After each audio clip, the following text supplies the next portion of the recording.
দর্শক, সাতক্ষীরায় ঘূর্ণিঝড় রেমাল পরবর্তী পরিস্থিতি নিয়ে আলোচনা সভা অনুষ্ঠিত হয়েছে।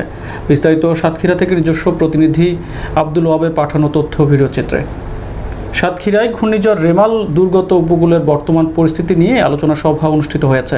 শনিবার সকালে সাতক্ষীরা প্রেস ক্লাব মিলনায়তনে এই সভা অনুষ্ঠিত হয়। বিশিষ্ট গণমাধ্যম ব্যক্তিত্ব মঞ্জুরুল আহসান বুলবুলের নেতৃত্বে নাগরিক প্রতিনিধিদের নিয়ে এই সভার আয়োজন করে বেসরকারি সংস্থা লিডার্স। এর আগে নাগরিক প্রতিনিধিরা সাতক্ষীরার ঘূর্ণিঝড়ে ক্ষতিগ্রস্ত এলাকা সরেজমিনে পরিদর্শন করেন। সভায় বক্তারা বলেন, বাজেটে কখনো উপকূলের উন্নয়নের দিকে নজর দেওয়া হয় না। কাল্পনিক কিছু সরকারি প্রকল্প কৌশলে ছাড় করিয়ে নেওয়ার পর নয়-ছয় করে সেই প্রকল্পের অর্থ হাতিয়ে নেন সংশ্লিষ্টরা। ফলে শুধু টাকাই খরচ হয়, উপকূলের চেহারার কোনো বদল হয় না। মিডিয়া প্রেসে আরও উপস্থিত ছিলেন কালের কণ্ঠের জ্যেষ্ঠ সাংবাদিক নিখিল চন্দ্র ভদ্র, লিডার্সের নির্বাহী পরিচালক মোহন কুমার মণ্ডল, বাংলাদেশ পরিবেশ আন্দোলনের যুগ্ম সাধারণ সম্পাদক আমিনুল রসুল, শেরেবাংলা কৃষি বিশ্ববিদ্যালয়ের ফিশারিজ ও একুয়াকালচার বিভাগের চেয়ারম্যান মীর মোহাম্মদ আলী, সানজিদুল হাসান প্রমুখ।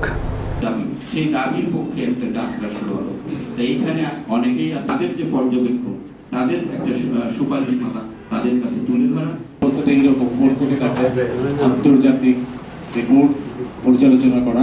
কিন্তু মাঠের অবস্থাটা, এখানে আলাম ভাই আছেন, অনেকেই আছেন, মিজান ভাই আছেন, যাদের সাথে থেকে আপনারা এখানে কথা বলবেন। মূলত আমাদের প্রতিনিধিরা এইসব জায়গা থেকে আমাদের যে প্রাপ্তিগুলো, সেখান থেকে আমার মনে হয় বুলবুল ভাই শুরুতে অন্য কোন সময় বাজেট প্রণয়নের ক্ষেত্রে, পরিকল্পনা তৈরি করার ক্ষেত্রে উপকূল কোনো সিনে নাই।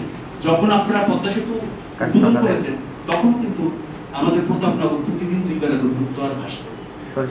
আমরা কিন্তু এই খবর রাখতাম না, প্রতাপনগরের একজন নারী রাত্রিবেলা ঘুরে ভাসত। দ্বিতীয়ত, এই যে জলবায়ু পরিবর্তন জনিত যে বিষয়টা, এই শতাব্দীর এই শুরু থেকে আমরা এটা নিয়ে জোরে বলছি। সংখ্যার উপর ভিত্তি করেই আমাদের অনেকেই করেছেন। মধ্যে আমরা দুর্যোগের ভয়াবহতা নিরূপণ করার চেষ্টা করি। কিন্তু দক্ষিণাঞ্চলের একটা বিষয়, সেগুলো মাটি উঠেছে, এটা একেবারে